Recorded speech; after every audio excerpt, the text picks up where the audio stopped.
ನೀವೇನಾದ್ರೂ auto rickshaw ಅಲ್ವೇ taxi ಕಾರನ್ನ ತಗೋಬೇಕು ಅಂತ ಅನ್ಕೊಳ್ತಾ ಇದ್ರೆ ಹಾಗಾದ್ರೆ ಸರ್ಕಾರದಿಂದ ಸಬ್ಸಿಡಿಯೊಂದಿಗೆ ತಗೊಳ್ಳಿ.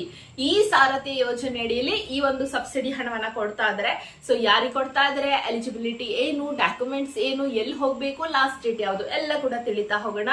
ಈ ಸಾರಥಿ ಯೋಜನೆ ಅಡಿಯಲ್ಲಿ ನೀವು ಆಟೋ ರಿಕ್ಷಾ ಅಲ್ವೇ ಟ್ಯಾಕ್ಸಿ ಕಾರನ್ನ ತಗೋಬಹುದು.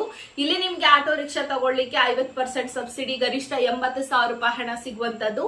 ಕಾರ್ ತಗೊಳ್ತೀರಾ ಅಂದ್ರೆ 50% ಸಬ್ಸಿಡಿ, 1.5 ಲಕ್ಷ ರೂಪಾಯಿ ಗರಿಷ್ಠ ಹಣ ಸಬ್ಸಿಡಿ ನಿಮ್ಗೆ ಅವರು ಕೊಡ್ತಾರೆ. ಸೊ ಯಾರಿಗೆ ಅನ್ನೋದಾದ್ರೆ ಇದು BBMP ವ್ಯಾಪ್ತಿಯಲ್ಲಿ ಬರ್ತಾ ಇದೆ. ಬೃಹತ್ ಬೆಂಗಳೂರು ಮಹಾನಗರ ಪಾಲಿಕೆ ವ್ಯಾಪ್ತಿಯಲ್ಲಿ ಬರುವಂತವ್ರಿಗೆ, ಏನೋ ಉದ್ಯೋಗ ಮಾಡ್ಬೇಕು ಎಲ್ಲೋ ಬೋರ್ಡ್ ಇಟ್ಕೊಂಡು ಅನ್ನುವಂತವರಿಗೆ ಸೊ ಈ ಹಣವನ್ನ ಕೊಡ್ತಾ ಇದಾರೆ.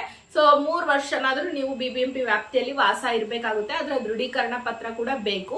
Aadhaar card, bank passbook xerox ಬೇಕಾಗುತ್ತೆ, ರೇಷನ್ ಕಾರ್ಡು, ನಿಮ್ಮ ವಾಸಸ್ಥಳ ದೃಢೀಕರಣ ಪತ್ರ, ಮತ್ತೆ ನಿಮ್ಮ ಒಂದು ಆಧಾರ್ ಕಾರ್ಡು ಹಾಗೂ 20 ರೂಪಾಯಿ ಬಾಂಡು ಇಷ್ಟನ್ನ ತಗೊಂಡು ಹೋಗ್ಬಿಟ್ಟು BBMP ಸಹಾಯಕ ಕಂದಾಯ ಅಧಿಕಾರಿ ಕಚೇರಿಗೆ ಭೇಟಿ ನೀಡಿ ಅಲ್ಲಿ ಹೋಗಿ ಸಬ್ಮಿಟ್ ಮಾಡಿ. ಅಪ್ಲಿಕೇಶನ್ ಫಾರ್ಮ್ ಸ್ಕ್ರೀನ್ ಮೇಲೆ ನೋಡ್ತಾ ಇದ್ರೆ ಅದ್ರ ಲಿಂಕ್ ನ ಕಮೆಂಟ್ ಬಾಕ್ಸ್ ಅಲ್ಲಿ ಕೊಡ್ತೀನಿ. ಬೇಕಾದ್ರೆ ಅಲ್ಲಿ ಹೋದ್ರೆ ಅಪ್ಲಿಕೇಶನ್ ಫಾರ್ಮೇ ಕೊಡ್ತೀರಾ, ಅದು ಫಿಲ್ ಅಪ್ ಮಾಡಿ ಅಟ್ಯಾಚಿಂಗ್ ಡಾಕ್ಯುಮೆಂಟ್ಸ್ ಜೊತೆ ಇಟ್ಬಿಟ್ಟು ಕೊಡಿ.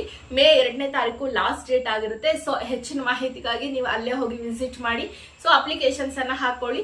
ಯಾರಿಗೆಲ್ಲ ಇದರ ಇಂಟ್ರೆಸ್ಟ್ ಇದೆ ಅಥವಾ ಅವಶ್ಯಕತೆ ಇದೆ ದಯವಿಟ್ಟು ಈ ವಿಡಿಯೋನ ಅವರಿಗೆ ಶೇರ್ ಮಾಡಿ, ಹೆಲ್ಪ್ ಮಾಡಿ. Thank you so much.